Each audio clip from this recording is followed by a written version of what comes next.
ஆண்டவருடைய பரிசுத்த நாமத்திற்கு மகிமை உண்டாவதாக. இப்பொழுதும் கூட ரோமருக்கு எழுதின நிருபம் 12வது அதிகாரம் 10வது வசனத்தை நான் வாசிக்கிறேன். சகோதர சிநேகத்திலே ஒருவர் மேல் ஒருவர் பட்சமாயிருங்கள், கனம் பண்ணுகிறதிலே ஒருவருக்கொருவர் முந்திக் கொள்ளுங்கள். இப்பொழுதும் கூட நாம் பார்க்க போகிற வசனம், சகோதர சிநேகத்திலே ஒருவர் மேல் ஒருவர் பட்சமாயிருங்கள். திரும்பவுமாக இந்த வசனத்தை காண்பிக்க விரும்புகிறேன். உடன்பிறப்புகள் போன்று ஒருவருக்கொருவர் உளம் கனிந்த அன்பு காட்டுங்கள், பிறர் உங்களை விட மதிப்புக்கு உரியவரென எண்ணுங்கள். உடன்பிறப்புகள் போன்று ஒருவருக்கொருவர் உளம் கனிந்த அன்பு காட்டுங்கள். அருமையான வசனம். இங்கு எப்படி இருக்குன்னா, பட்சமாக இருங்கள் அப்படின்னு இருக்கு, அங்கே உளம் கனிந்த அப்படின்னு இருக்கு. ரொம்ப நமக்கு தேவையான, நம்ம சகோதர சகோதரிகளாக இருக்கக்கூடிய நம்ம ஒருவர் பார்க்கும் பொழுது, ஒருவர் நாம் சந்திக்கும் பொழுது ரொம்ப உண்மையான அன்பு, உள்ளத்தின் ஆழத்திலிருந்து ஒரு சகோதர அன்பு, உண்மையான ஒரு சகோதர அன்பு நம் ஒவ்வொருவருக்கும் அது வேண்டியதாக இருக்கிறது. மாத்திரம் கிடையாது, நம்ம அன்பு கூறுவதில் அதில் ஒரு மென்மை, அதில் தான் பட்சமாக இருங்கள் அப்படின்னு வாசிக்கிறோம். அங்கே உளம் கனிந்த, உள்ளம் அப்படியே கனிந்து என்ன செய்யணும்னா, நம்மள்கிட்ட அன்பு வெளிப்படணும். இப்போ உளம் கனிந்த அல்லது இந்த வசனத்தில் இருக்கிறது போல பட்சமாய் இருக்கிறதுனா அப்படி மெதுவாக, அப்படி இல்லை. இப்போ சிலர் இயற்கையாகவே மெதுவாக இருப்பாங்க, மெதுவாக பேசுவாங்க, மெதுவாக அவங்களுடைய அப்ரோச் இருக்கும். சிலர் இயற்கையாகவே அவங்க என்ன செய்வாங்கன்னா, சத்தமாக தான் என்ன செய்வாங்க, பேசுவாங்க, சத்தமாக தான் அவங்களுடைய இருக்கும். குரல் கூட கொஞ்சம் முரட்டு குரல் மாதிரி இருக்கும். அது ஒன்றும் பிரச்சனை இல்லை. ஆனால் இங்கு அறிவுறுத்தப்படுகிறது என்னன்னு சொல்லி சொன்னால், நம்முடைய உளம் கனிந்த, உள்ளத்தின் ஆழத்தில் ஒரு அன்பு புறப்பட்டு, பிரதர் பிரைஸ் தி லார்ட் அப்படின்னு சொல்லி நான் கை கொடுத்தா, அது மெய்யாகவே நம்முடைய ஐக்கியத்தை கண்டிப்பாக என்ன செய்யும்னா பலப்படுத்தும். மற்றும் இல்லை, நான் அந்த சகோதரனை குறித்து எந்த விதமான ஒரு தாழ்வான எண்ணங்களோ, எந்த விதமான ஒரு தீமையான எண்ணங்களோ எனக்குள்ளாக என்ன செய்யலைன்னா இல்லை. அதே போல் அவருக்கு என் மீது எந்த விதமான ஒரு நெருடல்கள் எதுவுமே இல்லை. இப்போ நம்ம 2 பேரும் சந்திக்கும் போது அது எப்படி இருக்கும்னா, ஒரு மெய்யாகவே அது பரலோகம் போலவே இருக்கும். அதனால தான் இந்த இடத்துல பட்சமாக இருங்கள், சகோதர சிநேகத்திலே ஒருவர் மேல் ஒருவர் பட்சமாக இருங்கள், உளம் கனிந்து அன்பு காட்டுங்கள் அப்படின்னு நம்ம அறிவுறுத்தப்படுகிறோம். இங்கிலீஷில் எப்படி ஒரு வார்த்தை இருக்குது, டெண்டர்லி அப்படின்னு இருக்கு. டெண்டர்லினா மென்மையாக, அது ஒரு டிரான்ஸ்லேஷன்லாம் அப்படி இருக்குது. மென்மையாக நீங்கள் என்ன செய்யுங்கன்னு சொல்லி சொன்னால் அன்பு காட்டுங்க அப்படின்ட்டு இருக்கு. பி டிவோட்டட் அப்படின்ட்டு இருக்கு. நான் ஏற்கனவே இந்த வார்த்தையை சொல்லியிருக்கேன். டிவோட்டட் அப்படின்னா தியானம், அப்படி எந்த அர்த்தம் கிடையாது. பி டிவோட்டட் அப்படின்னு சொல்லி சொன்னால், உதாரணத்துக்கு be devoted, he is a devoted husband அப்படின்னா இவர் அன்புள்ள, ஒரு அதிக அன்புள்ள ஒரு கணவர் அப்படின்றது போல. அப்போ நம்ம என்ன செய்யணும்னா, ஒருவருக்கொருவர் ரொம்ப அன்பு காட்ட வேண்டியது நமக்கு அது வேண்டியதாக இருக்கிறது. நம்ம இதுவரை எப்படி இருந்தோம்னு தெரியல. நான் என்ன சொல்ல வரேன்னா, இதுவரைக்கும் நம்ம நல்லா தான் இருக்கிறோம், நல்லா தான் நம்ம என்ன செய்கிறோம், ஒருத்தருக்கு ஒருத்தர் அன்பாக இருக்கிறோம். ஆனால் ஆண்டவர் என்ன நினைக்கிறார்னா, இது பரலோகம் போல இருக்கணும், அந்த பரலோகத்திற்கு ஒப்பாக இருக்கணும் அப்படின்னு சொல்லி நினைக்கிறார். அது என்னுடைய உள்ளத்திலிருந்து புறப்படக்கூடிய ஒரு அன்பாக இருக்கணும்.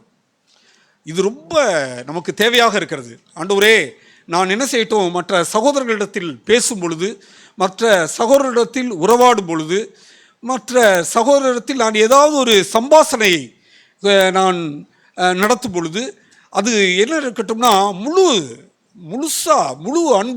அன்பால நிறைந்த ஒரு வார்த்தையாக அது இருக்கட்டும். ஆண்டவரே, நீங்கள் எங்களுக்கு உதவி செய்யுங்க அப்படின்னா ஆண்டவர் கண்டிப்பாக உதவி செய்கிற நல்ல தெய்வமாக இருக்கிறார். அதை எதிர்பார்க்கிறார். இப்படி தான் நம்ம பரலோகத்துலேயும் போய் இருக்க போகிறோம். பரலோகத்தில் போய் எந்த விதமான ஒரு நெருடல்கள், எந்த விதமான ஒரு தீமையான எண்ணங்கள், எந்த இதுவுமே இருக்காது. ஒருவேளை இங்கே நம்ம அந்த சோதனை கூட இங்கே இருக்கலாம். நம்ம அதெல்லாம் ஜெயித்து ஒரு ஒரு மேன்மையான ஒரு இடத்திற்கு தான் வர்றதுக்கு தான் நம்ம எல்லோருமே என்ன செய்கிறோம்னா ட்ரை பண்ணிகிட்டு இருக்கோம், முயற்சி பண்ணிக்கிட்டு இருக்கோம். அங்கு அந்த சோதனை கூட இருக்காது. அங்கு ரொம்ப ஒருத்தருக்கு ஒருத்தர் பார்க்கும்போது அது ரொம்ப ஒரு உயர்ந்த ஒரு ஸ்தானத்தில் உள்ள ஒரு உயர்ந்த நிலையில் உள்ள ஒரு அன்பாக இருக்கும். ஆண்டவரே, அப்படிப்பட்ட அன்பை இந்த பூமியிலே, இந்த சபையிலே நாங்கள் அனுபவிக்க எங்களுக்கு நீங்கள் என்ன செய்யுங்க, உதவி செய்யுங்க. பிரதர் சொன்னாங்க, பிரதர்ஸ் மீட்டிங்க்கு வந்தவங்களுக்கு தெரியும், கடைசியில் நம்ம வின்சன் பிரதர் வந்து நான் கொஞ்சம் நேரம் என்ன செய்கிறேன், ஒரு சில காரியங்களை சொல்கிறேன், நான் கவனமாக கேட்டுக்கங்க அப்படின்னு சொன்னாங்க. அப்படி சொல்லும் பொழுது அதில் முதல் அவங்க சொன்ன வசனம்னா, கர்த்தருடைய ஆலயத்திற்கு போவோம் என்று சொன்னபோது நான் மிகுந்த மகிழ்ச்சியாக இருந்தேன். தாவீது சொல்கிறார். அந்த 122 சங்கீதத்தை தான் பிரதர் எடுத்து காட்டினாங்க. அதிலிருந்து வரிசையாக ஒவ்வொன்றா எடுத்து காட்டினாங்க. நான் இப்போ அதை சொல்ல வரல. ஆனாலும் நான் கர்த்தருடைய ஆலயத்துக்கு நான் வரும் பொழுது, இப்பொழுது நம்ம கூடும் பொழுது அது மிகுந்த சந்தோஷமாக இருக்கணும். யார் ஒருவருக்கும், நான் சொல்லுகிறேன், யார் ஒருவருக்கும் என்ன செய்யக்கூடாதுன்னா, என்னடா கொஞ்சம் லேட்டாக போகிறோமே, பிரதர் எதுவும் நினச்சிக்குவாங்களோ அப்படின்ற எண்ணம் இருக்கவே கூடாது. நான் எதுக்கு சொல்கிறேன் அப்படின்னா, இதெல்லாம் மனுஷீகமானது. இது ஒரு ஆவிக்குரிய ஒரு இதே கிடையவே கிடையாது. அல்லது இவங்க என்னமோ நினச்சிக்குவாங்களோ, அவங்க என்னமோ நினச்சிக்குவாங்களோ, அப்படிலாம் கிடையவே கிடையாது. அது வந்து தூய்மையான அன்பே இல்லை. அது தூய்மையான அன்பு இல்லை. தூய்மையான அன்புன்றது, நான் அங்கே வர்றேன், ஏன்னோ நான் கரெக்டாக தான் வரணும்னு நான் நினைக்கிறேன். நான் சர்ச்சுக்கு வந்து யாருமே லேட்டாக போவோம் அப்படின்னு சொல்லி இங்கே இருக்கிற யாருமே நினைக்கிறதே கிடையாது. 100க்கு 100 கிடையாது. 6 மணிக்கு எந்திரிச்சு புறப்பட்டு வரவங்க இருக்கிறாங்க. அவங்களுக்காக நான் ஆண்டவருக்கு நன்றி சொல்லுகிறேன்.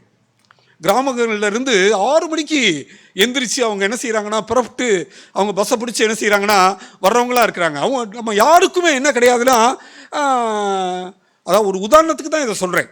அப்போ நம்ம இந்த இடத்துல வருகிறோமா, ரொம்ப சந்தோஷமாக இருக்கணும் இந்த இடம். அதான் கர்த்தருடைய ஆலயத்திற்கு போம் அப்படின்னு சொல்லி சொன்னப்ப மிகுந்த மகிழ்ச்சியுடையவனாக இருந்தேன் அப்படின்னு சொல்லி அவர் சொல்லுகிறார். அந்த மகிழ்ச்சி நம்ம ஒவ்வொருவருக்கும் நம்முடைய இருதயத்தில் இருக்கணும். அது நம்முடைய இருதயத்தில் அது இருக்கணும். எப்படி ஒரு வாயிலையோ அல்லது சும்மா ஒரு கை கொடுக்கறது மூலமாக வரும்னு நான் நினைக்கல. கை கொடுக்கத்தானே அது வரும் அப்படின்னு நான் சொல்லலை. அப்படி நான் சொல்ல வரல. ஆனால் உண்மையாகவே ஒரு அன்பு இருந்துச்சு அப்படின்னா, உண்மையாகவே ஒரு உளம் கனிந்த ஒரு பாசம் நிறைந்த ஒரு மென்மையான ஒரு காரியம் இருந்துச்சுன்னா, ஆட்டோமேட்டிக்காக நான் என்ன செய்வேன்னு சொல்லி சொன்னால், சகோதரர்களுக்கு நான் என்ன செய்வேன், சகோதரர்களுக்கு சகோதரிகளுக்கு நீங்கள் என்ன செய்ய முடியும், கை கொடுத்து. அப்படிலாம் பழக்கம் இல்லைன்னா தயவுசெய்து என்ன செய்வோம், அது ஆரம்பிப்போம். நல்லது. அது நம்ம கை கொடுக்கறதுனால ரொம்ப ரொம்ப நல்லது. அதில் நிறைய இது இருக்குது. ரொம்ப சந்தோஷமாக கை கொடுத்து, ஆண்டவரே நாங்கள் உமக்கு நன்றி அப்படின்னு பிரைஸ் தி லார்ட் அப்படின்னு நம்ம என்ன செய்வோம்னா சொல்வோம். இப்பொழுது எபேசியர் 4:32 நான் வாசிக்கிறேன். எபேசியர் 4ஆம் அதிகாரம் 32வது வசனத்தை நான் வாசிக்கிறேன். ஒருவருக்கொருவர் தயவாயும் மன உருக்கமாயும் இருந்து. இப்போ திருப்பியும் அதுதான் நம்ம இந்த வசனங்கள்லாம், நான் வாசிக்கிற வசனங்கள்லாம் திருப்பி வர்றது வந்து அந்த காரியங்கள் தான். நான் மென்மையா உளம் கனிந்த பாசமுள்ள ஒரு நேசத்தை நான் மற்றவர்களுக்கு காட்ட வேண்டியவனாக இருக்கிறேன். இந்த இடத்துல ஒருவருக்கொருவர் தயவாயும் மனத்தாழ்மையாயும் மன உருக்கமாயும் இருந்து. ஒருவருக்கொருவர் தயவு அப்படின்னா கைண்ட்னஸ், அதான் அன்பு தான். தயவு அப்படியே நன்மையினால் நிறைந்திருக்கிற ஒரு இருதயம், அதான் தயவுன்றது. மன உருக்கம், அப்படியே ஒரு இரக்கத்தால நிறைந்திருக்கிற ஒரு காரியம். இதில் ஒரு டிரான்ஸ்லேஷனில் எப்படி இருக்குது அப்படின்னா டெண்டர்லி ஹார்ட்டட் அப்படின்னு இருக்கு. டெண்டர் ஹார்ட்டட் அப்படின்னு சொல்லியிருக்கு. ஒரு இதில் மெர்சிஃபுல் அப்படின்னு இருக்கு, ஒரு இதில் மெர்சிஃபுல் அப்படின்னு சொல்லியிருக்கு. ஒரு இதில் இன்னொருத்தவங்களை நீங்கள் என்ன செஞ்சுக்கங்கன்னா புரிந்து கொள்ளுங்கள். அடுத்தவங்களை நம்ம புரிந்து அவர்களை என்ன செய்கிறதுனா நேசிக்கிறது, அன்பு கூறுறது. இப்போ நான் வர்றேன், சில நேரத்தில் நான் கவனிக்கலை. நான் பிரதர்கிட்ட காலையில் சொன்னேன், நம்ம பிரதர் டேனியல் பிரதர்கிட்ட. அவர் வந்தார், அவர் என்னையும் கவனிக்கலை, நான் பார்த்தேன், அவர் கவனிக்கலை. உடனே அவர் பிரதர்கிட்ட பேசிகிட்டு இருந்தாங்க. பேசிகிட்டு இருந்தோடனே நான் திருப்பி பிரதர் பிரைஸ்லாட் நல்லா இருக்கீங்களா, நான் உங்களை பார்த்தேன், நீங்கள் என்ன செய்யலை கவனிக்கலை, அவங்ககிட்ட பேசிகிட்டு இருந்தீங்க, அதனால தான் இப்போ கை கொடுக்குறேன் அப்படின்னு சொல்லி நான் என்ன செய்கிறேன்னு சொல்லி சொன்னால் அவங்கள்ட்ட நான் கை கொடுக்குறேன். இப்போ அதாவதுங்க உள்ளத்தின் ஆழத்தில் உண்மையிலேயே அந்த சகோதரருக்கு அந்த சகோதரிக்கு மேலே எனக்கு ஒரு பாசம், எனக்கு ஒரு நேசம், அது என்ன செய்யணும்னா இருந்துச்சு அப்படின்னா இது உண்மையாகவே நம்முடைய சபை வந்து ஒரு உயர்ந்த தரமுள்ள ஒரு சபைன்னு நம்ம சொல்லலாம். ஆனால் அப்படி இல்லாமல் ஏதோ ஒரு காரியங்க நம்ம எல்லாருமே அநேக விஷயங்களில் தவறுகிறோம். யாக்கோபு சொன்னது போல தவறு இல்லாத ஒரு மனுஷனை காட்ட முடியுமா? இப்போ நான் பேசுகிறேன், என்கிட்ட தவறு கண்டுபிடிக்க முடியுமா? 100க்கு 100 முடியும். நான் தவறுகிற மனிதன் தான், நான் வார்த்தையில் தவறலாம். அப்போ நீங்கள் என்ன செஞ்சுக்கிறீங்க, அதை கொஞ்சம் பொறுத்துக்கிறீங்க. இப்போ நான் என்ன செய்யணும்னு சொல்லி சொன்னால் உங்களை நான் என்ன செய்யணும், கொஞ்சம் ஒருத்தர் தூங்கிட்டு இருக்கிறாருன்னு வச்சுக்கோங்களேன், தூங்கிட்டு இருக்கிறான்னு வச்சுக்கோங்க, நீங்கள் யாரும் தூங்கலை, நான் பார்க்கவும் இல்லை, ஒரு உதாரணத்துக்கு சொல்கிறேன். தூங்கிட்டு இருக்கிறாருன்னா நான் எப்போதுமே சொல்லுவேன், தூங்குறது ஒரு ஆசீர்வாதம், அதானே? எத்தனை பேர் தூக்கம் வராது தெரியுமா? தூங்குறது வந்து ஒரு ஆசீர்வாதம், அது வந்து நல்லது. கர்த்தர் தமக்கு பிரியமானவனுக்கு நித்திரை தருகிறார், நல்லது அது. ஆனால் தூங்குற இடம் என்னது? சரியில்லாத இடம். அப்போ நான் என்ன செய்யணும்னா பக்கத்தில் கொஞ்சம் அவருக்கு நம்ம என்ன செய்யணும்னா ஹெல்ப் பண்ணணும். ஹெல்ப்பு கொஞ்சம் என்னது அப்படி லேசாக அப்படி சொல்லணுன்னா கூட போதும், அவர் என்ன செஞ்சிருவார், கொஞ்சம் விழிப்பாயிடுவார். ரைட்டு அப்படின்னு சொல்லி என்ன செஞ்சிருவார், விழிப்படை செஞ்சிருவார். அதுக்கப்புறம் தூக்கம் வராது. அப்போ நம்ம இதுக்கு மாறாக நான் அவரை வந்து பாருங்கள் இவர் தூங்குறாரு, இவர் நீங்கள் எப்போதும் தூங்குறீங்க, இந்த மாதிரிலாம் நாம் சொன்னோம்னா அவனுக்குள்ள ஒரு உருக்கம், மனதுருக்கம், ஒரு தயவு என்ன செய்யாது, இருக்காது. இதெல்லாம் ரொம்ப ரொம்ப சின்ன காரியங்கள், அற்பமான காரியங்கள். அதுபோல் நம்ம என்ன செய்யணும்னு சொல்லி சொன்னால் மற்றவர்கள் மீது உருக்கமான ஒரு உருக்கத்தை, மனதுருக்கத்தை, தயவை நம்ம என்ன செய்யணும்னா காண்பிக்க வேண்டியவர்களாய் இருக்கிறோம். அது ரொம்ப முக்கியமானது. நான் இந்த வசனம் ரொம்ப முக்கியமானது. ஒருவருக்கொருவர் தயவாயும் மன உருக்கமாயும் இருந்து கிறிஸ்துவுக்குள் தேவன் உங்களுக்கு மன்னித்தது போல.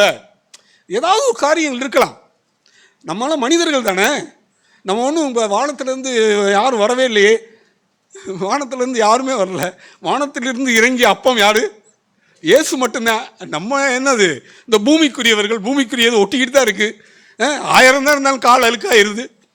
நான் குளிச்சுட்டு வர்றேன் காலையில் பாருங்கள், அங்கேருந்து நல்லா புறப்பட்டு ஃப்ரெஷ்ஷாக தான் வர்றேன். ஆனால் நான் புறப்பட்ட நேரத்தில் உள்ள ஃப்ரெஷ்னஸுக்கும் இப்போக்கும் என்ன இருக்குது, வித்தியாசம் இருக்குது. அப்போ பாருங்களேன், நம்ம இந்த பூமியில் இருக்கிற வரை ஒரு சில குறைகள் இருக்கும். நான் என்ன செய்யணும்னா மன்னித்து, தேவன் என்ன செய்கிறார்னா மன்னிக்கிறார். இயேசு என்னை என்ன செய்கிறார்னா மன்னிக்கிறார், ஒவ்வொரு நாளும் மன்னிக்கிறார். நான் என்ன செய்யணும்னா மற்றவர்களை என்ன செய்யணும்னா மன்னிக்க வேண்டும், மனதார. திருப்பியும் சொல்கிறேன், மனதார. இந்த இடத்துல உள்ள காரியமே என்னன்னா தயவாயும் மன உருக்கமாயும் இருந்து கிறிஸ்துவுக்குள் தேவன் உங்களுக்கு மன்னித்தது போல நீங்களும் ஒருவருக்கொருவர் என்ன செய்யுங்க, மன்னியுங்கள். இதே வசனத்தை கொலோசையர் 3:13 நான் வாசிக்கிறேன். கொலோசையர் 3:13 அந்த வசனம். ஆனால் 12வது வசனத்திலிருந்து வாசித்தாதான் அதனுடைய அந்த சாரம், நான் சொல்லுகிற அந்த சாரம் வந்து இருக்குது. பாருங்களேன், நல்ல தயவுசெய்து கவனிங்க. நம்மளாம் இதுக்கு இப்படி வாழ முடியும்.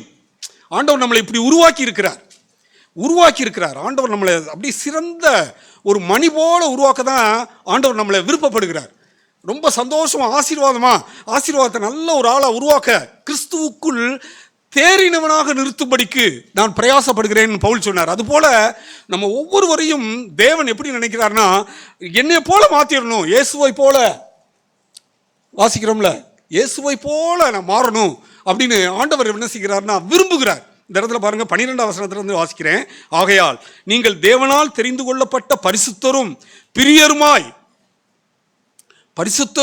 பிரியருமாய் உருக்கமான இரக்கத்தையும் தயவையும் மனத்தாழ்மையையும் சாந்தத்தையும் நீடிய பொறுமையும் தரித்துக் கொண்டு ஒருவரை ஒருவர் தாங்கி, பாருங்க, ஒருவரை ஒருவர் தாங்கி தரித்து கொண்டு, அது முக்கியமானது.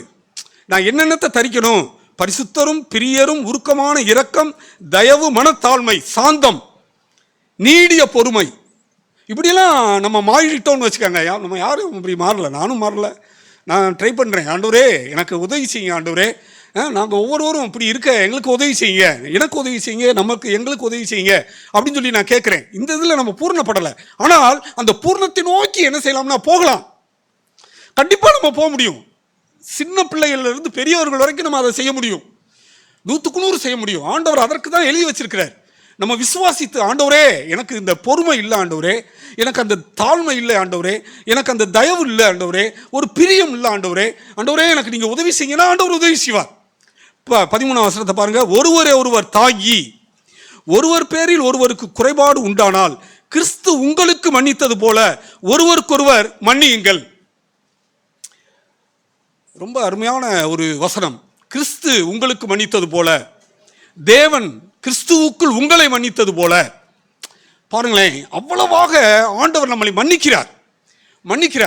ஆண்டவருடைய அந்த நினைவுகள், அந்த சிந்தைகளில் போய் பார்த்தோம்னா யாரை குறித்தாவது தீமை இருக்குமா? இருக்கவே இருக்காது. நெவர், இருக்கவே இருக்காது. அவர் ஆசீர்வாதத்தையும் ஒரே மாதம் பார்க்குறாரு, இன்னொரு சகோதரனையும் ஒரே மாதம் பார்க்குறாரு, இன்னொரு சகோதரியும் ஒரே மாதம் பார்க்குறாரு, சிறு பிள்ளைகளையும் ஒரே மாதம் பார்க்குறாரு. அதில் எந்த சந்தேகமே இல்லை. அவருடைய நினைவுகள் எல்லாம் நல்லவைகளாகவே இருக்குது. ஆண்டவரே நாங்களும் அப்படி முன்னேற வேண்டுமே, எங்களுக்கு நீங்கள் என்ன செய்யுங்க, உதவி செய்யுங்க.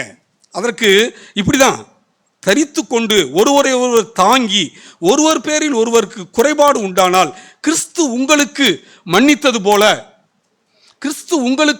போல ஒருவருக்கொருவர் என்ன செய்யுங்க, மன்னியுங்கள். இதில் பார்த்தீங்கன்னா ஒருவர் தாங்கின்னு இருக்குல்ல, அந்த இடத்துல ஒரு டிரான்ஸ்லேஷனில் அப்படி இருக்கு, அருமையான இது. Make allowance for each other faults அப்படின்னு இருக்கு. ஃபால்ட்னா குறைகள். Make allowance for each other faults. அலவன்ஸ்னால் என்ன தெரியும் நமக்கு? டேரன்ஸ் அலவன்ஸ் அப்படின்னு சொல்லுவோம். HRA ஹவுஸ் ரெண்ட் அலவன்ஸ் அப்படின்னு சொல்லுவோம். அதுக்கெல்லாம் நமக்கு ஒரு அலவன்ஸ் என்ன செஞ்சிடறாங்கன்னா, கம்பெனிலேருந்து நம்ம வேலை பார்க்குற இடத்துலேருந்து ஒதுக்கிடுறாங்க. இந்தாங்க இதுக்கு அலவன்ஸு, இதுக்கு அலவன்ஸு, படின்னு சொல்கிறோம்ல, படிக்காஸ், இதுக்கு அலவன்ஸு அப்படின்னு சொல்லி ஒதுக்கிறோம்ல. அதே போல் make allowance for each other fault. ஒரு சகோதரன் குற்றம் செய்தாரா, இந்த குற்றம் செய்கிறார்ல அந்த சகோதரனுக்கு நான் என்ன ஒதுக்கி இருக்கணும்? அலவன்ஸ். ஆண்டவர் நல்லவர். ஆண்டவருடைய அன்பு எவ்வளோ பெருசுங்க. அவருடைய இருதயம் எவ்வளோ விசாலமானதுங்க. சொல்லவே முடியாது, சொல்லி முடியாதது. பாருங்க, நான் அலவன்ஸை ஒதுக்கி இருக்கணும் அவருக்கு. நான் அவரை குற்றம் சாட்டவே கூடாதுங்க. குற்றம் சாட்டுவதற்கு நான் யார்? அவர் தேவனுடைய பிள்ளை. ஆண்டவர் உன்னை வச்சுக்குவாருன்னு நான் சொன்னேன்னு வச்சுக்கங்களேன். அவர் யார்? அவரும் தேவனுடைய பிள்ளை. நான் யார்? நானும் தேவனுடைய பிள்ளை. ஒரே தகப்பனுடைய பிள்ளைகள் நம்ம. அவர் எனக்கு ஆமாம் அப்படி செஞ்சு விட்டாருன்னு அவரை எதுவும் செய்வாரா? செய்ய மாட்டார். உண்மையிலே செய்ய மாட்டார். அப்படிலாம் எதுவும் வித்தியாசமான செய்யவே மாட்டார்.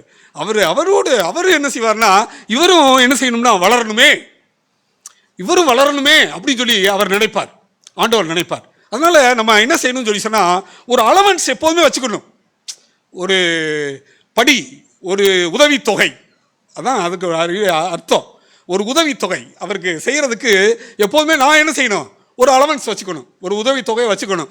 ஏதாவது செஞ்சாரா, மன்னிச்சிடுறேன் அப்படி சொல்லணும். அப்படி நம்ம ஒவ்வொருவரும் மாறிட்டோம்னு வைங்களேன், நமக்குள்ள எதுவுமே இருக்காது, எந்த களங்கங்களும் இருக்காது, ஒரு களங்கங்கள் கூட இருக்காது. நம்ம என்ன செய்ய முடியும்னா, அப்படியே இயேசுவை போல நம்ம மாற முடியும். இதுக்கு ஒரு பாருங்க, ஒரு சபையில் ஒரு சபையை காட்டுறேன். தெசலோனிக்கேயர் எழுதின நிருபம் 1 தெசலோனிக்கேயர் 4:9 நான் வாசிக்கிறேன். 4ஆம் அதிகாரம் 9ஆம் வசனத்தை நான் வாசிக்கிறேன். சகோதர சிநேகத்தை குறித்து நான் உங்களுக்கு எழுத வேண்டுவதில்லை, நீங்கள் ஒருவரில் ஒருவர் அன்பாய் இருக்கும்படிக்கு தேவனால் போதிக்கப்பட்டவர்களாய் இருக்கிறீர்களே. அருமையான வசனம். தேவனால் போதிக்கப்பட்டவர்களாக இருக்கிறார்கள். இந்த தெசலோனிக்கர் பட்டணத்துக்காரங்க, அவங்கள பற்றி இங்கே வாசிக்கிறோம். நம்ம அப்போஸ்தலர் பணியில் வாசிக்கிறோம். பெரயா, அதாவது தெசலோனிக்கரை காட்டிலும் பெரயா பட்டணத்தார் என்ன செஞ்சாங்க, வேத வசனத்தில் இதாக இருந்தாங்கன்னு வாசிக்கிறோம். இந்த இடத்துல பார்த்தீங்கன்னா பாருங்கன்னா, சகோதர சிநேகத்தை குறித்து நான் உங்களுக்கு எழுத வேண்டுவதில்லை. எப்படி இருக்கு பாருங்களேன். யாராவது உங்களை பார்த்து சொல்கிறாங்க, சகோதர சிநேகத்தை குறித்து உனக்கு சொல்ல வேண்டியதில்லைப்பா, நீ நல்லா இருக்கப்பா அப்படின்னு சொன்னால் எப்படி இருக்கும்? எவ்வளோ அருமையான சாட்சி தெரியுமா அது. சகோதர சிநேகத்தை குறித்து நான் உனக்கு ஒன்றுமே சொல்ல வேண்டியதில்லை, நீ ஏற்கனவே நல்லா செஞ்சுக்கிட்டு இருக்க, நீ தேவனால் போதிக்கப்பட்டிருக்கிற அப்படின்னு சொன்ன. அப்படி சொல்கிறார் நம்ம பவுல் எழுதும்போது தெசலோனிக்கரை பற்றி இப்படி சொல்கிறாரு, நீங்கள் தேவனால் போதிக்கப்பட்டிருக்கிறீர்கள், தேவனால் போதிக்கப்பட்டிருக்கிறீர்கள் அப்படின்னு சொல்கிறார். அப்போ நம்மளுடைய சபையா, நம்முடைய சபை காளையார் கோவில் சபையில் தேவனால் எல்லாரும் போதிக்கப்பட்டிருக்கிறார்கள். தேவனால் போதிக்கப்பட்டிருக்கிறாங்க. தேவனே நேரம் அப்படி அசிரீரி வாழ்த்த அதெல்லாம் கிடையவே கிடையாது.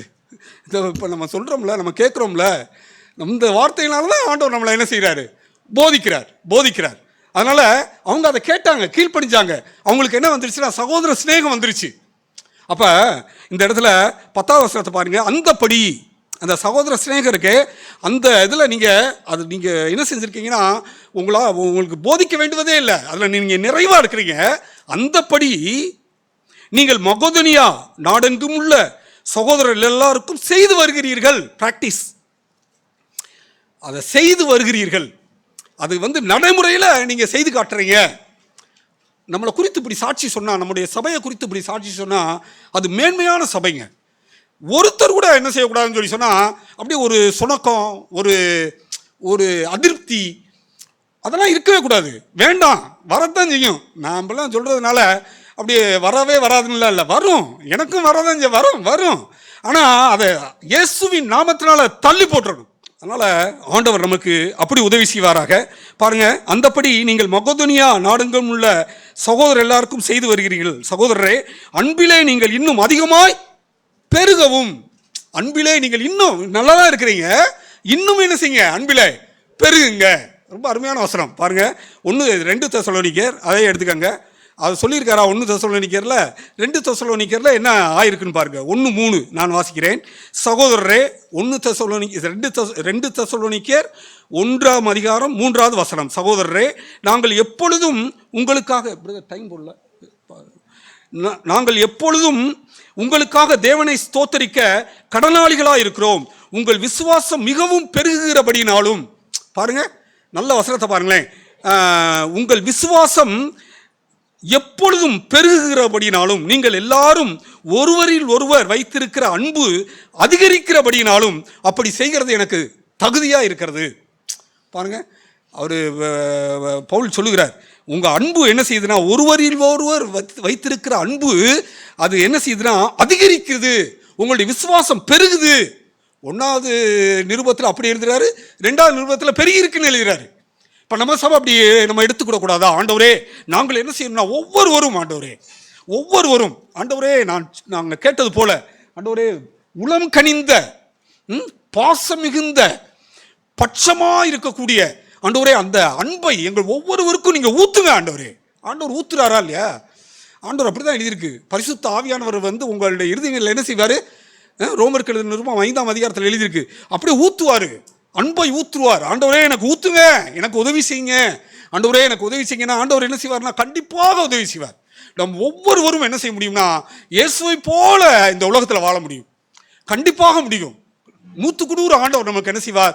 ஒவ்வொருவருக்கும், இங்கே இருக்கிற சிறு பிள்ளைகள்லேருந்து பெரியவர்கள் வரைக்கும் ஒவ்வொருவருக்கும் அப்படியே ஆண்டவர் செய்வார்னு சொல்லி நான் விசுவாசிக்கிறேன். ஆமென். தேவனுடைய நாமம் மகிமைப்படுவதாக. நாம் ஒருவரை நேசிக்க வேண்டும், அன்பாக இருக்க வேண்டும். அடிக்கடி இந்த வார்த்தையை நாம் சபையில் கேட்டுக்கிட்டே வர்றோம். ஸ்நேகம் அது இருதயத்தில் ஈஸியாக வராது, அது வராது. அன்பு இருக்கும்போது அந்த ஸ்நேகம் பொங்குறது தான் ஸ்நேகம்ங்கிறது. அன்பு இருதயத்தில் இருக்கணும். அன்பு எங்கே தான் இருந்து வரும் அப்படின்னா, கல்வாரியை மறந்தவனுக்கு அன்பு இருக்காது. சிலுவையில் ஆண்டவர் சத்துருக்களாய், பாவிகளாய், அக்கிரமக்காரர்களாய் நமக்காக மரித்தார். அந்த உணர்வு அன்பு சிலுவை கல்வாரி அன்பு. அந்த கல்வாரியை ஒரு மனிதன் மறக்கும்போது அன்பு வராது, மற்றவங்களை நேசிக்க இதயத்தில் இடம் இருக்காது. ஆக சிலுவையை ஒருவன் அதாவது சிலுவைனா இயேசு கிறிஸ்து எனக்காக மரித்தார் என்ற உணர்வு எந்த மனிதனுக்குள்ளே பொங்கி பொங்கி இருக்கோ அதுதான் மற்றவர்களுக்கு கடந்து போகும், மற்றவர்களை நேசிக்கும், மற்றவர்களை மன்னிக்கும். ஆண்டவர் சிலுவையில் சத்துருக்களை, சபிக்கிறவர்களை, துன்மார்க்கர்களை, பாவிகளை அவர் அன்பு கூர்ந்தார் அப்படின்னு தான் ரோமரில் வாசிக்கிறோம். அப்படி தான் நம்ம இருந்தோம். எனக்காக மரித்தார், அதுதான் அன்பு எனக்குள்ளே வருது. அந்த உணர்வு வருது பாருங்களேன். எனக்காக இயேசு மரித்தாருங்கும்போது தான் இயேசுவின் அன்பு உள்ளே வருது. அதுதான் அன்பை ஊற்றப்பட்டிருக்கிறது. பரிசுத்தாவியினால் அன்பு ஊற்றப்பட்டிருக்கிறது. அது பரிசுத்தாவியினால் போதிக்கப்பட்டிருக்கிறோம். ஆண்டவர் இயேசு சிலுவையில் தொங்கும்போது அந்த பாருங்களேன், அந்த வார்த்தையெல்லாம் கடைசி வரைக்கும் இருந்ததுங்க. உங்கள் சத்துருக்களை சிநேகியுங்கள், சபிக்கிறவனை ஆசீர்வதிங்கள், துன்பப்படுத்துகிறவர்களுக்காக ஜெபம் பண்ணுங்கள், நிந்திக்கிறவர்களுக்காக வேண்டுதல் பண்ணுங்கள். அந்த வார்த்தை மத்தேயுல 5வது அதிகாரத்தில் அவர் பேசியிருந்தாலும் சிலுவையில் தொங்கும்போது அந்த வார்த்தை முழுமையாய் நிறைவேறுது. அங்கே அவருக்கு சத்துருக்கள், சபிக்கிறவர்கள், தூசிக்கிறவர்கள், நிந்திக்கிறவர்கள் எல்லாமே. அவர் தொங்கிக்கிட்டு இருக்கும்போது அந்த வசனத்தை நினச்சி பார்த்துருப்பார். நான் பேசின வார்த்தை இப்போ என்ன ஆகுது, சிலுவையில் நடந்துக்கிட்டு இருக்கு, நிறைவேறுது. சத்துருக்கள் அவரை தூசிக்கிறார்கள், நிந்திக்கிறார்கள், அவமானமாக பேசுகிறார். ஆனால் கிறிஸ்துவின் அன்பு என்ன செய்யுதுன்னா அப்படியே மன்னிக்குது பாருங்களேன். பிதாவே இவர்கள் என்னதென்று அறியாமல் செய்து விட்டார்கள், இவர்கள் ப்ளீஸ் மன்னிச்சிருங்க, இவங்க மேலே இந்த பாவத்தை என்ன செஞ்சிடாதீங்க, சுமத்திடாதீங்க. இந்த பாவத்து நிமித்தம் இவர்களுக்கு நரகாக்கினைக்கு போயிடக்கூடாது. நரகத்தை அவர் தேவன் அவ்வளவாய் வெறுத்தார். நரகம் கொடுமை உள்ளது, வேதனை உள்ளது, அதில் ஒரு ஆத்மாவும் போய் விழக்கூடாதுங்கிறதுல கண்ணுங்க அர்த்தமாக இருந்தார். இப்படி செய்யக்கூடாதுன்னு நான் அறிஞ்சிருக்கிறேன், இப்படி பேசக்கூடாதுன்னு நான் அறிஞ்சிருக்கேன். ஆனால் இவர்கள் அறியவில்லை. அதைத்தான் சொன்னார், இவர்கள் இன்னதென்று அறியாமல் செய்கிறார்கள். எனக்கு இன்னதுன்னு தெரியுது, இப்படி பேசக்கூடாதுன்னு எனக்கு தெரியுது. பிரியமானவர்களே, நம்ம ஆண்டவரைத்தான் நம்ம இருதயத்தில் எப்போவுமே நோக்கி பார்த்தோம்னா மற்றவங்களை நேசிக்க நம்ம இருதயத்தில் அன்பு கிரியை செய்யும்.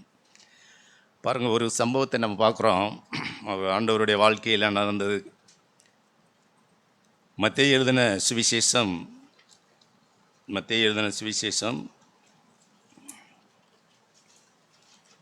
26வது அதிகாரம் அடிக்கடி நம்ம தியானிக்கிறோம். 48வது வசனம், அவரை காட்டி கொடுக்கிறவன் நான் எவனை முத்தம் செய்வேனோ அவன்தான் அவனை பிடித்து கொள்ளுங்கள் என்று அவர்களுக்கு அடையாளம் சொல்லியிருந்தான்.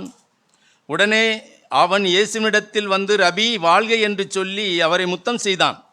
இயேசு அவனை நோக்கி, சிநேகிதனே, என்னத்திற்காக வந்திருக்கிறாய் என்றார். அப்பொழுது அவர்கள் கிட்ட வந்து இயேசுவின் மேல் கை போட்டு அவரை பிடித்தார்கள். பாருங்க, இந்த இடத்துல எனக்கு ரொம்ப வேதனையாக இருக்கும். அந்த வசனம் வாசிக்கல எனக்கு ரொம்ப கஷ்டமான ஒரு காரியம் என்னென்னா, இந்த யூதாசு பாருங்க, கூடவே இருந்த மனுஷங்க, கூடவே இருந்த மனிதன் என்ன தைரியத்தோடு சொல்கிறான். அவன் சொல்கிறான் பாருங்கள், அப்போ 48, அவரை காட்டி கொடுக்கிறவன் யூதாசு, நான் எவனை முத்தம் செய்வேனோ, எவனை என்ன துணிச்சலோடு, ஒரு தைரியத்தோடு, ஒரு மரியாதை இல்லாமல் ஆண்டவர் இயேசுவை நான் இப்படியாவது சொல்லலாம். அவன் நான் போய் ஒருத்தரை முத்தம் செய்வேன், அவரை நீங்கள் என்ன செய்யுங்க, பிடிச்சிக்கிறங்க. எவனை அது இயேசுவின் இருதயத்தை எவ்வளோ பாதிச்சிருக்குன்னு நினைக்கிறீங்க? ஆனால் அவருடைய அன்புங்க அது. அவனோ எவனேன்றான் யூதாசு, ஆனால் இயேசு சொல்கிற சிநேகிதனேங்கிறார். கீழே அடுத்த இதில் என்ன வாசிக்கிறான்? நீ வேணா என்ன வேணா என்னை பேசிட்டு போப்பா, ஆனால் நீ யார் தான் எனக்கு? சகோதரன், சிநேகிதன். சகோதர சிநேகத்தை பாருங்கள் எப்படி இருக்குன்னு. சகோதர சிநேகத்தை முந்திக்கொள்ளுங்கள், அன்பு கூறுவதில் முந்திக் கொள்ளுங்கள், நேசிக்கிறத கனம் பண்ணுவதில் முந்திக் கொள்ளுங்கள். அவன் எவன் சொல்கிறான், ஆனால் ஆண்டவர் அவனை பார்த்து நீ என்னுடைய சிநேகிதன். எவ்வளவு அது நினச்சி பார்க்கவே முடியலை என்னால். அந்த பகுதியை வாசிக்கும்போது இவ்வளவு நெஞ்செழுத்தத்தோடு அவன் இப்படி பேசின வார்த்தை. ஆனால் ஆண்டவர் இயேசு அவனை சாதாரணமாய் நண்பனே, சிநேகிதனே. சங்கீதம் 41:9 இங்கே அவனை குறித்து சொல்கிறார். சங்கீதம் 41:9 வாசிங்க. என் பிராணன சிநேகிதனும் நான் நம்பினவன். ஆண்டவர் அவனை முழுமையாக நம்பியிருந்தார், நம்பினார். ஆனால் அவனோ குதிங்காலை தூக்கினான். ஏசாண்டவரை காட்டி கொடுக்கும்படி. பிரியமானவர்களே, நமக்கு என்ன வேணாலும் யாரும் என்ன பேசிட்டு போயிருக்கும், தீங்கு செய்யட்டும், அது பொருட்டல்ல. நான் அவனை நேசிக்கணும். என்னுடைய அழைப்பு அதுதான். என்னை தேவன் தெரிந்து கொண்ட நோக்கம் அதுதான். சத்துருக்களை சபிக்கிறவனை எல்லோரையும் நான் நேசிக்கணும். உடன் பிறந்த சகோதர சகோதரிகள் யாராக இருந்தாலும் என்ன வேணாலும் எப்படி வேணாலும் பேசிட்டு போகட்டும். சபையில் சிலர் என்னை மதிக்கலைனாலும் கனம் பண்ணினாலும் பரவாயில்ல, நான் அவர்களை மதிப்பேன், கனம் பண்ணுவேன், நான் நேசிப்பேன்.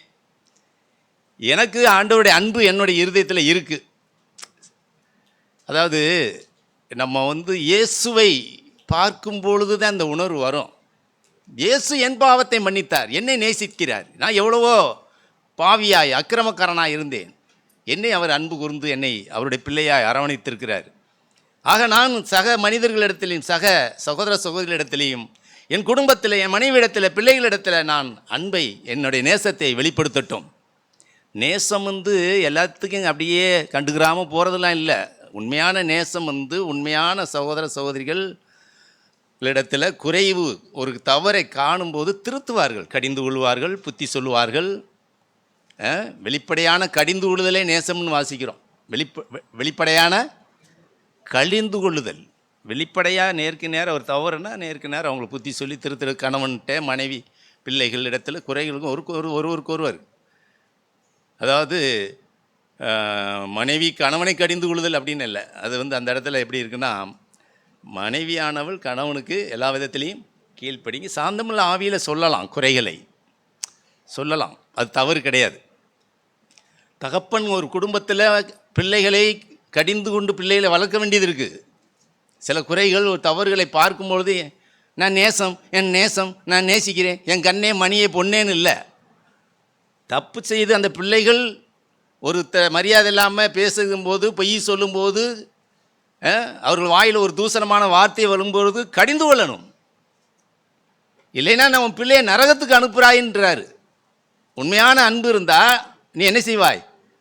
கடிந்து கொள்ளுவாய். இல்லைன்னா உன் பிள்ளையை நீ நரகத்துக்கு அனுப்புகிறாய். எவ்வளவு அது பெத்து வளர்த்து அதுக்காக வளர்க்குறோம், அதுக்காக பெற்றோம். தெய்வ பயத்தில் பிள்ளைகளை வளர்ப்பதில் நாம் கருத்தாக இருக்கணும். பிரியமானவர்களே, உண்மையான நேசங்கிறதுக்கு அதான் அடையாளம். அன்புங்கிறது எல்லாத்தையும் அப்படியே நீ என்ன பண்ணாலும் சரிங்க, நீ எது பட்டாலும் சரிங்க அப்படிலாம் கிடையாது. அன்பு கடிந்து கொள்ளும், புத்தி சொல்லும், மற்றவர்களுக்கு உதவி செய்யும். ஆக பிரியமானவர்கள், நாம் யூதாசை நினைவு கூறுவோம். ஆண்டவர் இயேசு யூதாசை அவ்வளவு ஒரு கடுமையான ஒரு வார்த்தையை சொன்ன ஒரு மனிதன் தான். எவனை அப்படின்னு சொன்னவனை ஆண்டவர் எளிதில் அவனை மன்னித்தார், நேசித்தார். என் சிநேகிதனே, முத்தத்திலா என்னை காட்டி கொடுக்கிறாய் என்று சொல்லி அவனை அப்படியே கட்டி தோளில் கையை பிடிக்கிறார். எவ்வளோ அருமையான வார்த்தை. இவர் சாக் பிரதர் ஒரு இதில் பேசுவாங்க, அந்த பாதம் கழுவும் போது 12 சீடருடைய பாதத்தை கழுவும்போது, யூதாசுடைய பாதத்தை கழுவும்போது ரொம்ப கவனமாக, ஏன்னா கடமைக்கு கழுவியிருக்க மாட்டார்.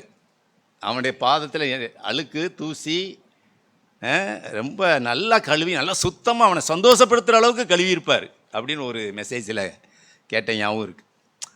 சத்துருக்களை நேசியுங்கள், அந்த வார்த்தை அப்படியாய் அவரை வழி நடத்தினது. பிரியமானவர்கள், நாம் நேசிக்கிறவர்களை நேசிக்கிறதில்ல, சத்துருக்களை சபிக்கிறவர்களை ஆசீர்வதிக்கிறவர்களாய் நாம் அப்படிப்பட்ட ஒரு நல்ல குணாதிசயத்தை பெற்றுக்கொள்வோம். கனம் பண்ணுவதில் முந்திக் கொள்வோம், மதிப்போம். தேவன் நமக்கு இரக்கம் பாராட்டுவாராக. ஆமென்.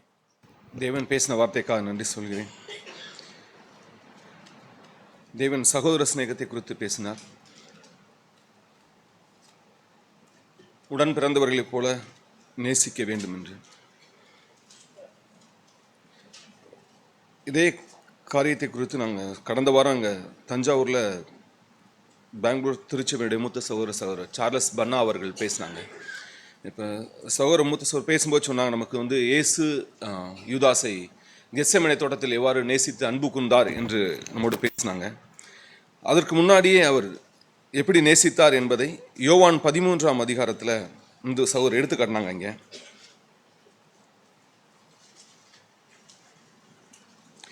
அதில் நம்ம 13:21 இயேசு இவங்களை சொன்ன பின்பு அந்த ராப்போஜனத்தில் அவங்க சொல்கிறாங்க, உங்களில் ஒருவன் என்னை காட்டி கொடுப்பான்னு சொல்கிறாரு. உன்னை எல்லாரும் கேட்குறாங்க யாருன்னு. 26ஆம் வசனத்தில் இயேசு பிரதியுத்தரமாக, நான் இந்த துணிக்கையை தோய்த்து எவனுக்கு கொடுப்பேனோ அவன்தான் என்று சொல்லி முதல் துணிக்கையை எடுத்து அவர் யூதாஸுக்கு கொடுக்கிறார். அவங்க பிரதர் என்ன சொன்னாங்கன்னா, அதில் இப்போ நம்மவும் செய்கிற நம்ம வீடு ஒரு 10 பேர் விருந்தாளி நம்ம வீட்டுக்கு வந்தாங்கன்னா அவங்கள உட்கார வச்சு நம்ம சாப்பாடு பரிமாறும்போது முதல்ல யாருக்கு பரிமாறுவோம்? அந்த 10 பேரில் ஒரு ஆள் வச்சுருப்போம், முக்கியமானவங்கன்னு. அவங்கள தான் முதல்ல நம்ம சாப்பாடு கொடுப்போம், பரிமாறுவோம், தட்டிலையோ இலையை போட்டோம். அதே மாதிரி இப்போ என்ன சொன்னாங்கன்னா, 12 சீசர்களில் முதல்ல இயேசு யாருக்கு கொடுக்குறாருன்னா யூதாஸுக்கு கொடுத்தாரு. அப்படின்னா அந்த 12 பேரில் யார் முக்கியமானவரா ஒரு சீஃப் கெஸ்ட் முக்கியமாக கருதினார்னா யூதாஸை தான் கருதினார்.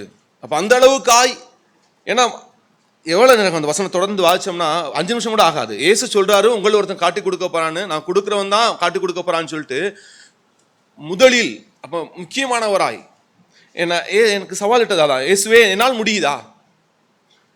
என்னுடைய வாழ்க்கையில் நல்லா தெரிஞ்சே இயேசு என்ன செய்யாருன்னா நேசித்து முக்கியமான நபராய் கருதி அந்த துணிக்கை எடுத்து முதல்ல கொடுக்குறாரு.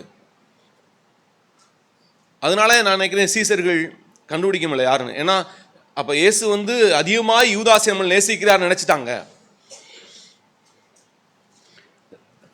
இன்னைக்கு நம்ம மனப்பாட வசனத்தில் அடுத்த வாரத்துக்குரிய தான் பார்த்தோம். எபிரேயர் 3:1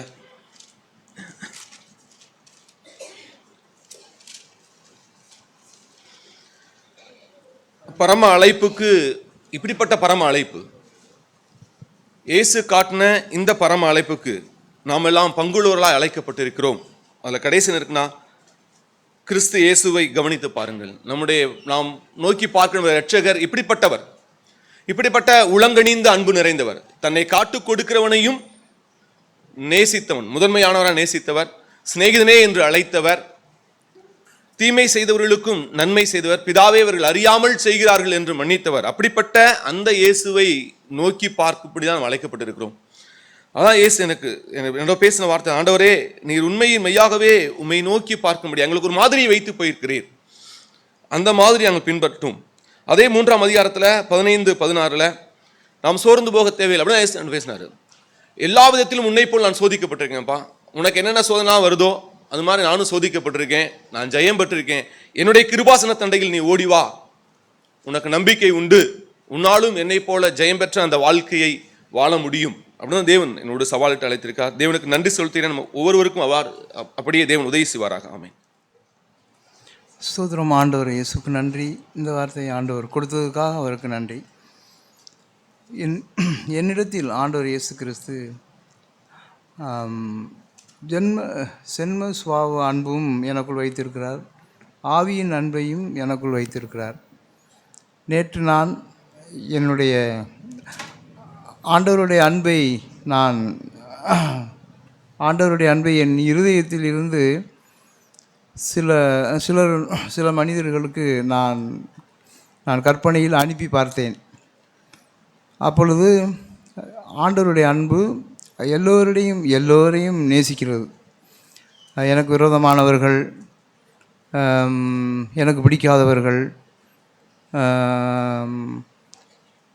இப்போ என்னை பிடிக்காதவர்கள், எனக்கு மற்றவர்களை பிடிக்காதவர்கள், இப்படி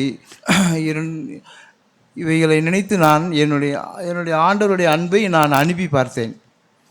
அப்பொழுது ஆண்டவருடைய அன்பு எல்லோரையும் நேசிக்கிறது, அவர்களுக்காக கண் கலங்கவும் செய்கிறது. ஆனால் என்னுடைய சுபாவ அன்பை அனுப்பி பார்த்தேன். என்னுடைய சுபாவ அன்பு சில பேரை பகைக்கிறது, சில பேரை சுபாவ அன்பு வெறுக்கிறது.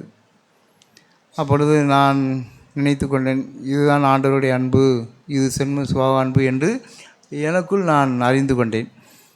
ஆண்டவர் இயேசு அவருடைய அன்பை பற்றி இன்று அதிகமாக பேசியதற்காக நன்றி. அவருடைய அன்பின் நிலைத்திருக்க ஆண்டவர் இயேசு கிறிஸ்து எனக்கு உதவி செய்வார் என்று நம்பிக்கை அறிக்கையிடுகிறேன். ஆமென். கர்த்தருடைய நாமத்துக்கு மகிமை உண்டாவதாக. நாம் காலையிலே அருமையான தேவனுடைய வார்த்தையை நாம் கேட்டோம். சகோதர சிநேகத்தை குறித்து அருமையாய் சகோதரர்கள் பகிர்ந்து கொண்ட காரியம் ரொம்ப ஒரு ஆச்சரியமான ஒரு காரியமாக இருந்துச்சு. நான் சொல்ல நினச்ச அதே காரியத்தை சகோதரர் லவேப்ரர் அவர்களும் கூட பேசினாங்க. அந்த யூதாஸ் காரியத்தை எவ்வளவா தேவன் நேசித்தார். அவருக்கு தெரியும் இன்னார் தான் காட்டி கொடுப்பார்னு தெரிஞ்சும் கூட அவரை முக்கியமானவராக நினச்சார் பாருங்க. இவ்வளோ ஒரு ஆச்சரியமான ஒரு அன்பு. அதே போல் அமர்ராஜ் பிரதர் சொன்னதும் இன்னார் தான் தெரியும், ஆனாலும் யூதாஸ்ட்டை கழுவும் போது அந்த காலை எவ்வளோ சுத்தமாக நேர்த்தியாக ஒரு சடங்காக சும்மா ஒரு கடமைக்கு கழுவாமல் எவ்வளவு ஒரு உண்மை உத்தமத்தான உள்ளான அன்போடு கூட அந்த காலை எவ்வளவா கழுவிருப்பார். இதெல்லாம் நம்மளால் செய்ய முடியுமான்னா சந்தேகம், கேள்விக்குறியான ஒரு காரியமாக தான் இருக்குது. அன்பும் அறனும் உடைத்தாயின் இல்வாழ்க்கை பண்பும் பயனும் அதுன்னு சொல்லி வள்ளுவர் சொல்லுவார். அதுக்கு திருவிக்கா ஒரு கேள்வி கேட்பார். திருவிக்கா ரட்சிக்கப்படாதவர், அவர் கிறிஸ்தவர் அல்ல, ஞானஸ்தானம் எடுக்காதவர். அவர் சொல்லியிருப்பார், கொளிக்குமோ தானே, தானா உண்டாயிருமா? அன்பும் அறனும் உடைத்தாயின்னா தானா வந்துருமா? அதை நான் எங்கே பார்த்தேன் அப்படின்னு சொன்னால், நான் சிலுவையில் பார்த்தேன்னு அவர் சொல்லி கடைசியில் முடிப்பார், கிறிஸ்தியன் ஆர் உயிரே அப்படின்னு சொல்லி திருவிக்கா முடிப்பார். அவர் எங்கே பார்த்தாரா அந்த அன்பை? சிலுவையில் பார்த்தேன்னு சொல்லுவார் திருவிக்கா. அவர் ரட்சிக்கப்படாதவர், ஆனால் ரட்சிக்கப்படாத கிறிஸ்தவர்னு அவர் சொல்லுவாங்க. அதாவது ஞானஸ்தானம் எடுக்காத கிறிஸ்தவர்னு சொல்லுவாங்க. நான் சிலுவையில் அதை பார்த்தேன். அது கொளிக்குமோ தானே, தானாக வந்துருமா? தானாக வராது. கிறிஸ்து அதை எனக்கு தரல அப்படின்னு சொன்னால் இந்த சகோதர சிநேக அன்பு எனக்கு வந்துடாது ஆட்டோமேட்டிக்காக. அதுதான் நம்ம அடுத்த வாரம் மனப்பாட வசனத்தில் வாசித்தோம், கிறிஸ்துவை நோக்கி பாருங்கள், கிறிஸ்துவை நோக்கி பாருங்கள், கிறிஸ்துவை கவனித்து பாருங்கள். நாம் வேதத்தை வாசிக்கிற பொழுது அதில் கிறிஸ்துவை நம்ம கவனித்து பார்க்கும் பொழுது ஆவியான நம்மளோடு கூட பேசுவார், இடைப்படுவார்.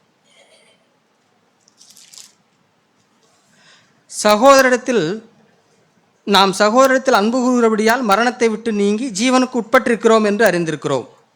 சகோதரனிடத்தில் அன்பு கூறாதவன் மரணத்திலே நிலை கொண்டிருக்கிறான். தன் சகோதரனை பகைக்கிற எவனும் மனுஷ கொலைபாதகனாய் இருக்கிறான், அவனுக்குள் நித்திய ஜீவன் நிலைத்திராது. ஒருவேளை நான் சபைக்கு வரலாம், சகோதரன் மேல் அன்பு கூறாமல் அப்படியே நான் இருந்துக்கிட்டு சபையில் ஆட்டோமேட்டிக்கான சில காரியங்களை மேம்பாடாக செஞ்சுட்டு சகோதரத்தில் அன்பு கூறல அப்படின்னு சொன்னால் சொல்லிட்டார், அவன் நித்திய ஜீவனுக்கு போக முடியாது, அவனத்தில் நித்திய ஜீவன் நிலைத்திராது. ஏன்னா கிறிஸ்து அவ்வளவா அன்பு கூர்ந்து நமக்கு காட்டிட்டார். நான் கிறிஸ்துவை விசுவாசிக்கிறேன், அவர் மேலே அன்பாக இருக்கிறேன்னு சொல்லிட்டு தன் சகோதரனை நான் பகைச்சேன் அப்படின்னு சொன்னால் எனக்குள்ள அந்த தேவ அன்பு இல்லை, நான் தேவனை நேசிக்கலை. அதுதான் உண்மை. வேணா ஞானஸ்தானம் எடுத்துருக்கலாம், அப்பம்புக்கு உடன்படிக்கையில் நான் கலந்து கொள்ளலாம், இங்கே ஓடி ஆடி நல்லா வேலை செய்யலாம், வாரத்தில் முதல் நாளே நான் வரலாம். ஆனால் நான் சகோதரனை அன்பு கூறல அப்படின்னு சொன்னால் அவனுக்குள் நித்திய ஜீவன் நிலைத்திராது. தன் சகோதரனை பகைத்த காயினை போல் இருக்க வேண்டாம்.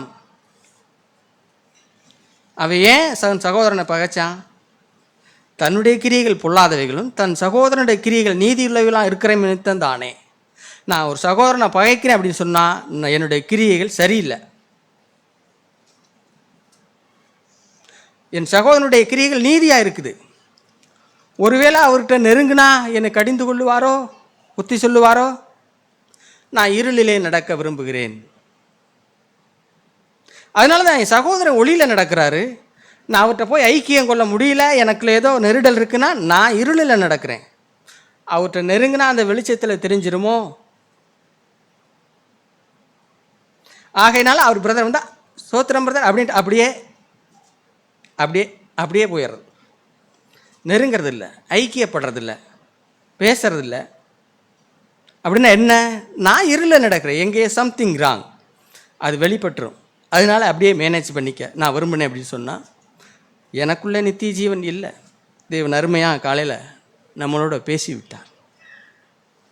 சங்கீதத்தில் 133 வாசிக்கிறோம், சகோதரர் ஒருமித்து வாசம் பண்ணுகிறது எவ்வளவு இன்பமானது. நம் சகோதரர் ஒருமித்து ஒரு நேசத்தோடு இருக்கக்கூடிய எவ்வளவு ஆச்சரியமானது. அது ஆரோன் தலையில் ஊற்றப்பட்ட நறுமண தைலத்துக்கு ஒப்பாக இருக்குது. தலையில் இறங்கி தாடி வழியாக இறங்கி உடையை நினைக்கிற ஒரு எவ்வளோ ஒரு ஆனந்தம். ஆம் பிரியமானவர்களே, நம்முடைய சபைகளையும் சகோதர சிநேகத்தோடு இருக்கக்கூடிய சகோதரர்களை நான் பார்க்குறேன். ஏதாச்சும் ஒன்று சொல்லிட்டா உடனே அதுக்கு ஸ்டெப் எடுக்கிறவங்களை நான் பார்க்குறேன். எங்கள் பாப்பாவுக்கு நான் பரீட்சை எழுத போகணும், வழி தெரியாது. நான் சகோதரர்கிட்ட அடித்து கேட்டேன், சகோதரர் அருமையாக எனக்கு வழியை சொல்லி, அவங்க வரலை ஆனால் எனக்கு வழியை சொல்லி இப்படி போங்க இப்படி போங்க, யாராட்ட எங்கே கேட்கணுமோ கேட்டு எங்களுக்கு அருமையாக எங்களை கைட் பண்ணாங்க. இதுதான் சகோதர சிநேகம். நான் சகோதர சிநேகத்தில் இருக்கிறேன்னு சொல்லிட்டு சகோதரனுக்கு இருக்கிற காரியங்களை நான் கண்டுகொள்ளாமலே இருந்தால் அது சகோதர அன்பு இல்லை. சகோதரனுக்கு குறைச்சல் இருக்கும் பொழுது அதை பார்த்துட்டு பேச போனால் அதுக்கு போய் சகோதர சிநேகமா இல்லை. எங்கள் பாப்பா படிக்கிறதுக்காக ஒரு தடவை புஸ்தகம் கேட்டிருந்தோம். அவங்க எங்களுக்காக டவுனுக்குள்ளே அலைஞ்சு அந்த புஸ்தகத்தை வாங்கிட்டு வந்தாங்க. இது எவ்வளவு சகோதர சிநேகம். ஆம் பிரியமானவர்களே, போயிட்டீங்களா, வந்துட்டீங்களா, வாரீங்களா, லேட் ஆயிடுச்சுன்னா எங்கள் வீட்டுக்கு வந்துட்டு போங்க. இதுதான் தேவ சிநேகம். நான் உண்மையிலே எங்கள் வீட்டில் நான் சொல்லுவேன், நமக்கு சொந்தம்லாம் அங்கே இருக்குது. ஆம் பிரியமானவர்களே, எங்களோடு கூட உபத்திரத்தில் இருந்தவர்கள் அதிகமாக எங்களை நேசித்தவர்கள். நான் சொந்த பந்தத்தை கூட நேசிக்கிறேன், ஆனால் அதிகமாக நேசிக்கிறது யார் அப்படின்னு சொன்னால் சபையில் இருக்கிற என் சகோதர சகோதரிகள் தான். எங்கள் ஊரில் சொல்லுவாங்க, அங்கே கல்யாணம் ஏதாச்சும் விசேஷம்னா ஒரு நாளைக்கு முன்னாடியே போயிடுவாங்க. எங்கள் சொந்தக்காரர் சொல்லுவாங்க, அவங்க சொல்லிட்டு போயிட்டு போகிறாங்க. என்னோடு கூட என்னுடைய உபத்திரவத்தில் என் கஷ்டத்தில் நிற்கிற யாருன்னா என்னுடைய உடன் சகோதரர்கள், என் உடன் சகோதர சகோதரிகள். நான் அடிக்கடி என் பிள்ளைகிட்ட நான் தான் சொல்லுவேன், நம்மளுக்கு யார்? சபையில் இருக்கவங்க தான், சபையில் இருக்கிற சகோதரர்கள் தான். ஆம் பிரியமானவர்களே, அவங்க தான் என்னுடைய உடன் சகோதரர்கள். ஒரு தடவை ஒரு சகோதரனுக்கு பிரச்சனை, அவங்க நைட்டு முழுக்க அவங்க தூங்கலை. அதை கேட்டுட்டு நானும் நைட்டு முழுக்க தூங்கலை. இதுதான் தேவ அன்பு. ஒருவேளை ஒரு சகோதரன் தவறிட்டா நான் கண்டு காணாமல் போகிறதும் அதுவும் அன்பல்ல. ஒருவன் இடறினால் என் மனம் எரியாதிருக்குமோ, அதுவும் தேவ அன்பு. அன்புக்கு 2 பக்கம், ஒன்று கடிந்து கொள்ளும், ஒன்று நேசிக்கும், உதவி செய்யும். அவன் தவறிட்டா மனசு துடிக்கும், ஐயோ இப்படி போயிட்டாரே, அதுக்காக புத்தி சொல்லும், அவங்களுக்காக செபிக்கும். இதுதான் சகோதர சிநேகம். இதுக்கு நல்ல மாதிரி நாம் சிலுவையில் பார்த்த ஒன்று தான்.